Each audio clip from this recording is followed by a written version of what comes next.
Rolling out generative AI is definitely a process, and we want to give you some of the tips that we've learned from working with our customers about how you might go about this. And unsurprisingly, it looks like almost any digital transformation project where you are rolling out a new tool. First, understanding your AI readiness as a business. Where are you now? How is it being used? Is it already rolled out? Do you have an AI policy? Once you have understood that baseline, you want to identify who your early adopters are, who the initial evangelists are. They will become really important later. Then, once you have identified who these early users are, you want to identify where it might be valuable inside your business. Where do you think you're going to get value? And if you don't know, then use those early adopters to give you some ideas about it.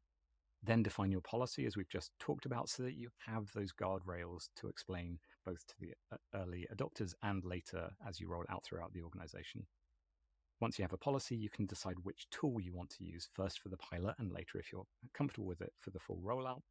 Then you're going to appoint your champions. This is something we find incredibly powerful when we're managing this kind of change project at Seeto. You find people inside the business that are passionate and want to help other people learn. When you found those champions, you then want to get them to lead the organization in thinking about how it might be useful in the future.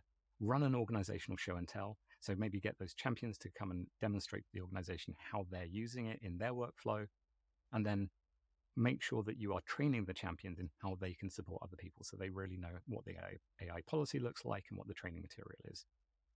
Build excitement. Make sure that people know this is coming. Get them excited it's coming, not something to be scared of. Make them feel supported.